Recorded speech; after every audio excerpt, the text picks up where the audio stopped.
কী খবর সবার? আশা করি সকলেই ভালো আছেন। আজকে আমরা সিরিজ সার্কিট এবং প্যারালাল সার্কিট সলভ করব কার মাধ্যমে? কারেন্ট ডিভাইডার রুল এবং ভোল্টেজ ডিভাইডার রুল দিয়ে, ঠিক আছে? তো আমরা একটা সার্কিট আঁকিয়ে নিই প্রথমে। সার্কিটে কি বলছে? সার্কিটে আমার এই জায়গার কারেন্ট বের করতে বলছে আর এই জায়গার কারেন্ট বের করতে বলছে। দেখো আমাদের টোটাল কারেন্ট বা সোর্স কারেন্ট কিন্তু দেওয়া আছে 20 মিলি অ্যাম্পিয়ার। এই জায়গায় 20 মিলি অ্যাম্পিয়ার হইল কেন?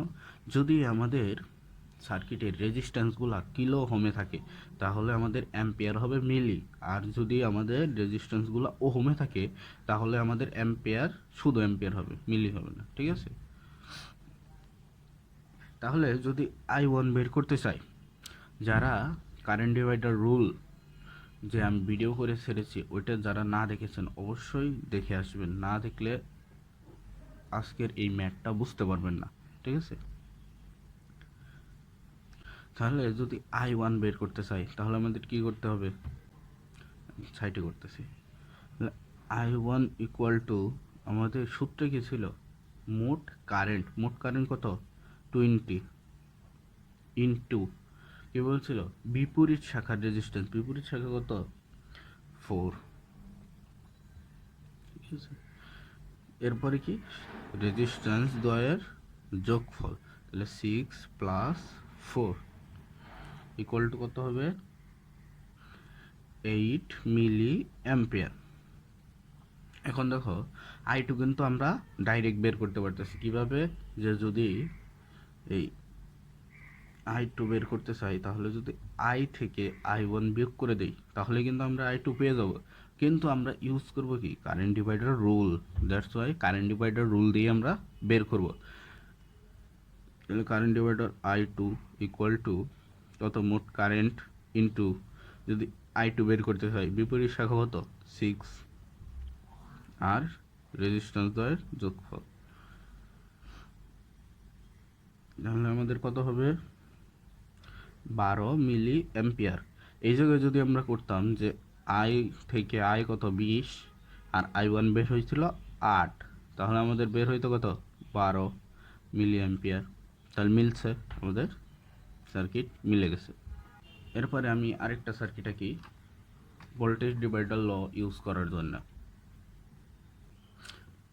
ভোল্টেজ ডিভাইডার ল ইউজ করার জন্য আমরা একটা সার্কিট আঁকাই নিলাম। ভোল্টেজ ডিভাইড হয় আমাদের সিরিজ সার্কিট, এটা তো একটা সিরিজ সার্কিট আঁকলাম। এই জায়গার ভোল্টেজ বের করব, এই জায়গার ভোল্টেজ বের করব, তাই তো? এখন দেখো যখন আমরা কারেন্টের ক্ষেত্রে কি করছিলাম? কারেন্টের ক্ষেত্রে যদি রেজিস্ট্যান্স আমাদের কিলো হোমে থাকে তাহলে সেটা হবে মিলি অ্যাম্পিয়ার, আর যদি ভোল্টেজের সময় আমাদের কারেন্ট রেজিস্ট্যান্স আমার কিলো হোমে থাকুক বা ওহমে থাকুক, আমাদের এই ভোল্টেজের কোনো পরিবর্তন হবে না, ভোল্টেজই থাকবে, ঠিক আছে? তাহলে যদি আমি V1 বের করতে চাই, V1 ইকুয়াল টু সূত্রে কি বলা ছিল? যে নিজ শাখার voltage, V1 equal to total voltage into নিজ শাখার রেজিস্ট্যান্স বাই রেজিস্ট্যান্সের যোগফল। 9 3 প্লাস 9 কত হয়? 6 ভোল্ট। যদি ক্যালকুলেটরে বসে দিই আমাদের 6 ভোল্ট চলে আসবে, তাহলে পেয়ে গেলাম। এখন কিন্তু আমরা V2 ডাইরেক্ট পেয়ে যাচ্ছি কিভাবে? তাহলে থেকে যদি V1 বিয়োগ করি তাহলে V2 পাবো। V2 কত পাচ্ছি? V2 পাচ্ছি হলো 18 ভোল্ট। কিন্তু আমরা এইভাবে করব না, আমরা করব কি? ভোল্টেজ ডিভাইডার ল ইউজ করব, যেহেতু ল দিয়েই আমরা সলভ করার চেষ্টা করতেছি।